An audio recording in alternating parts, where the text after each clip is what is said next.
Салам достор, силер менен кайрадан элдин сыймыгы ортого даярдыкты улантабыз. Бул сабакта биз сандардын касиетин үйрөнөбүз. Математика дегеле бул сандар жөнүндөгү илим. А сандар эмне экенин билбей, биз математикалык эсептерди чыгара албайбыз. Мисалы үчүн, сандар деген эмне? Өзүңөр кандай элестетесиңер сандар?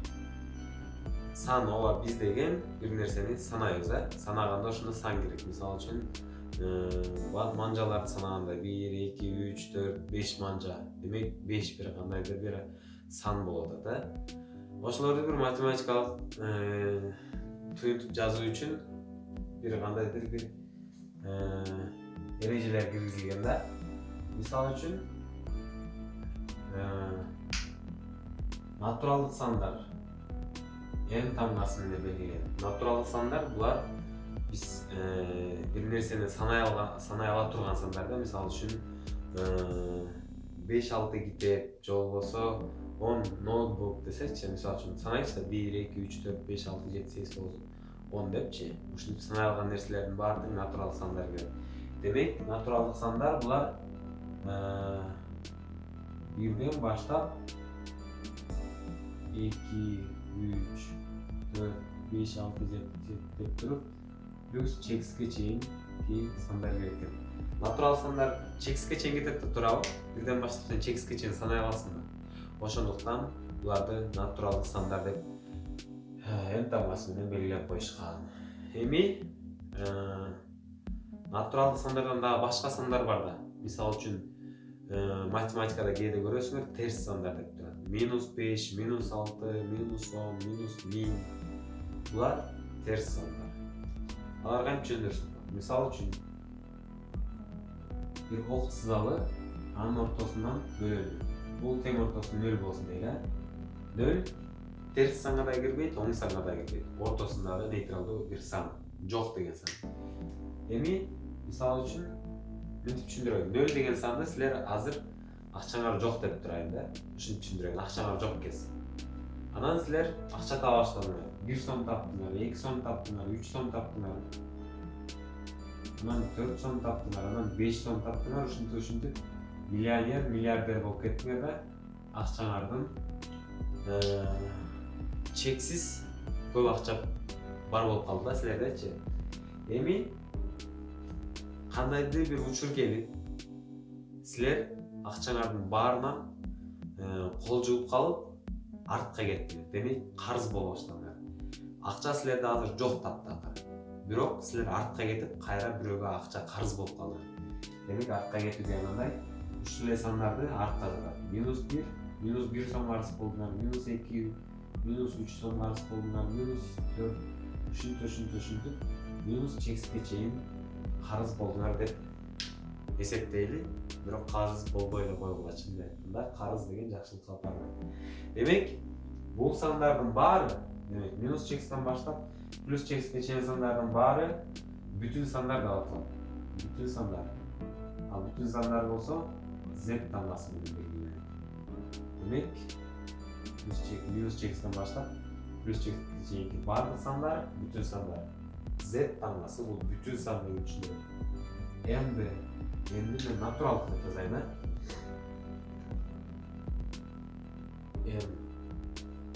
натуралдык сан,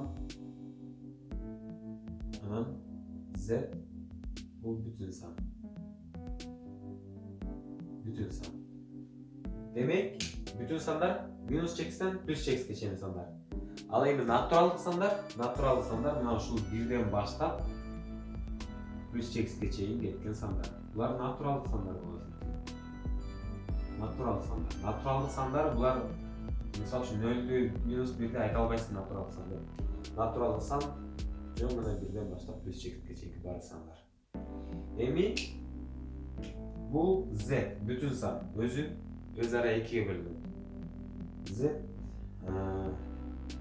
мындай кылганда 0дөн баштап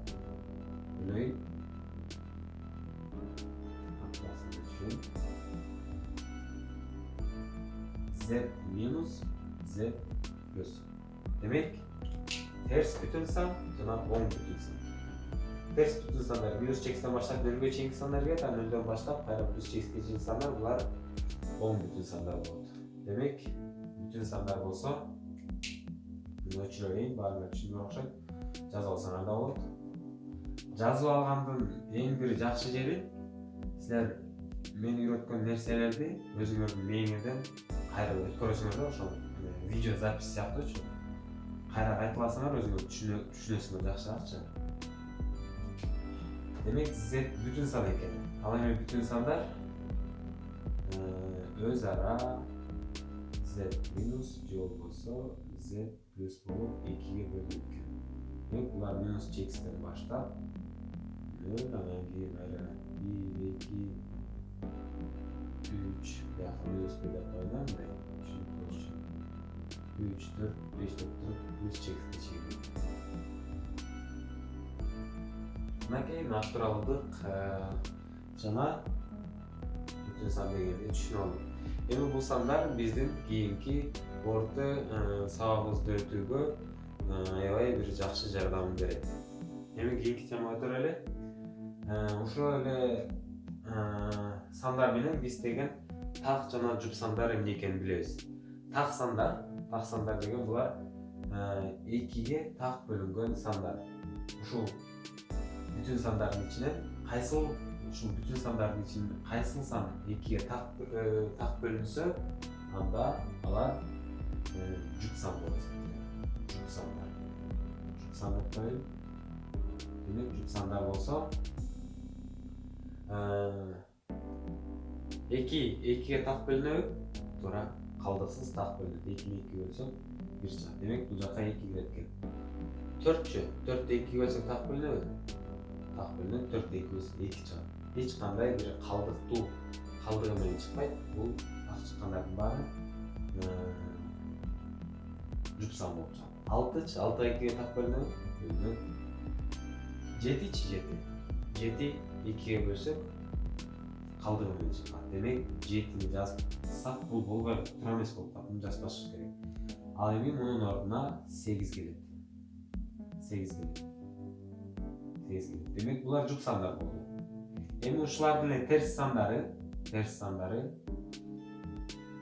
жуп санга кирет. Мисалы үчүн -2, -4, -6 жана башка. Булар чекс келет. Булар да жуп санга кирет. Эми так сандар булар 2ге так бөлүнбөгөн сандар. Өз айтып атат, 2ге так бөлүнбөгөн сандар. Булар 1 2ге так бөлүнбөйт. 3 2ге бөлсөң калдыгы чыгат.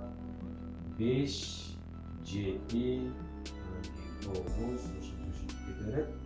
Демек булардын да терс саны так болот экен. -7 жана ошондой. Демек так сан менен жуп сандын айырмасын билдик, Жуп деген өз айтып атат, жуп 2 деген сөз. 2ге так бөлүнгөн сандар. Жубайлар деп коет го. Жуп деген ушундан келип чыккан да. Эми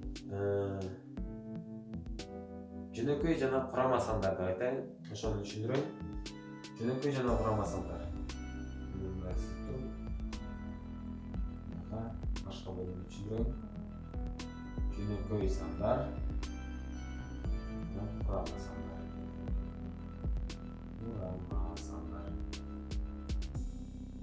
Жөнөкөй сандар 1ге жана өзүнө эле бөлүнөт. Мисалы үчүн 2-ни алайын. 2-ни 1ге бөлсөк канча? 2. Анан 2-ни 2ге бөлсөк 1. Анан башка сандарга 2-ни бөлсөк калдыгы менен чыккан. Демек калдыксыз чыгыш керек. Демек 2-ни жазабыз жөнөкөй санга. 2-ни жөнөкөй санга жазабыз. 3-тү жазабызбы? 3-тү. 3-тү жазабыз. 3 деген 1ге бөлүнөбү? Бөлүнөт. 3 2ге бөлүнөбү? Бөлүнбөйт. 3 3кө бөлүнөт. Демек өзүнө бөлүнөт. 1 чыгат. Демек 1ге бөлүнүп атат жана өзүнө бөлүнүп атат. Демек анда 3-тү жазабыз. Ереже боюнча жөнөкөй сан өзүнө жана бирге бөлүнүш керек. Башка сандарга бөлүнбөш керек.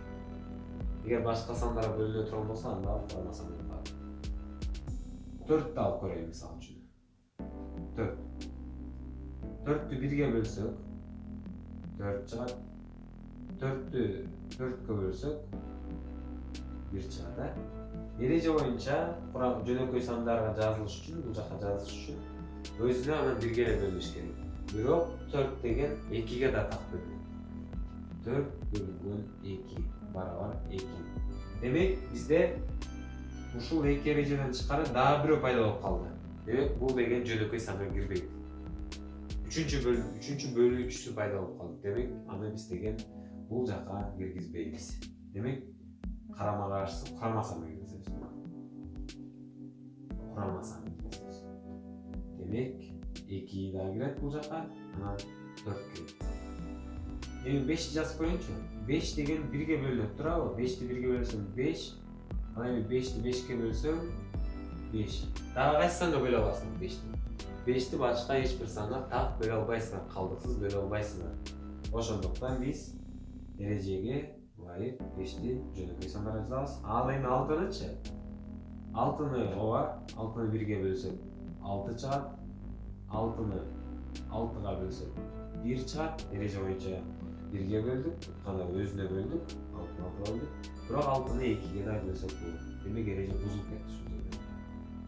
3 чыгып калды. Демек 3 болуп калды. Бизде деген 2 эле бөлүүчүсү болуш керек болчу. Демек мына деген 6'ны бул жака жазабыз. Ушундай. Бул жака 7 кетет. Бул жака 9'ду жазабызбы бул жака? 9'ду деген биз так сандарга жазганбыз. Бул башка бөлүм болчу. Мисалы үчүн 9'ду 1'ge бөлсөк 9 чыкты. 9'ду 9'га бөлсөк 1 чыкты. Ооба, өзүнө бөлдүк 1 чыкты. 1'ge бөлдүк эреже боюнча. Бирок 9'ду да 3'кө бөлө алабыз. 9 бөлүнгөн 3 барабар 3 чыгат. Эч кандай калдыксыз 3 чыгат. Демек эреже бузулуп кетти ушул жерде. 9'ду биз бул жака жазбайбыз. 9'ду биз деген 8 жазылат, бул жака 9 жазылат. Анан 10 жазылат. Ушул 9'ду бул жака жазып коелу. Анан бул жака кайсы жазылат? 11 жазылат. 13 жазылат, ушинтип кете берет. Анан силерге бир орусча айтканда исключениени айтып коеюн. 1 деген сан бул жака да кирбейт, бул жака дагы кирбейт. Ушуну жаттап калган. Арифметикалык орто сан деген бул тең бөлүштүрүү деп элестетем мен. Мисалы үчүн 3 адам турса, алар колдорунда сэндвич болсун дейли. Бирөөсүндө 5 сэндвич турат. 3 адам турат бул жакта. Үстүнөн карап. Бирөөсүндө 5 сэндвич бар, бирөөсүндө 2 сэндвич бар, бирөөсүндө жалгыз 1 эле жок. Мусунда да 2 сэндвич бар дейли анда. Эми бул 3 адам биргелешип сэндвичтерин бириктиришти. Булардын максаты ушул бардык болгон сэндвичти тең бөлүп жеш керек. Демек, ушул 3 адам сэндвичтерин баарын бириктирип кошту да, башкача айтканда баарын кошту, өзү айтып атат. Демек 7'ge 2'ni кошсок 5'ge 2'ni кошсок 7, 7'ge 2'ni кошсок 9. Үчөөнүн сэндвичтери 9 чыкты. Эми 3'кө тең бөлүш үчүн өзү айтып атат, 3'кө тең бөлдү. 3'кө тең бөлүш үчүн ушул 9'ду 3'кө бөлүп коюшат. 9 бөлүнгөн 3 барабар 3. Демек, бул адам 5 сэндвичтин ордуна 3 сэндвич алат дагы, калган экөөнү буга кошуп берет. Буга кошуп берет. Демек, ар бири 3 сэндвичтен жеп калышат. Арифметикалык орто сан деген мына ушундай. Демек, А кошулган Б болсо, анан аны 2'ge бөлөбүз. Неге 2-ге бөлөбүз? Бул жакта канча сан болсо, астын ошончо санга бөлөбүз деген. Мисалы үчүн А кошу Б кошу С болсо, анда бул жак канчага бөлөт? Үстү канча 3 сан болсо, асты ошончо 3-кө бөлөбүз. Же болбосо А кошу Б кошу С кошу Д болсо, асты дагы 4-кө бөлүнөт. Демек, канча адам болсо, бул жакта 3 адам болду, демек 3-кө бөлүп атабыз. Мына үстүндөгү бардыгын мына А деген бул адам болсун, Б деген бул, С деген бул. Үчөөнүкөн кошту дагы 3-кө бөлүп койду. Демек, канча адам болсо, ошончо бөлөбүз деген сөз. Демек, ортага даярдыгыбыздын эң биринчи темасы, эң биринчи тепкичи мына ушул сандар болду. Анткени математиканын дагы эң биринчи баскычы, эң биринчи тепкичи булар сандар болчу. Демек, натуралдык сандар, бүтүн сандар, жуп сандар, так сандар, жөнөкөй жана курама сандарды силер жакшы айырмалай алдыңар деп ойлойм. Кийинки сабакта көрүшкөнчө, баса унутуп калган турайбы.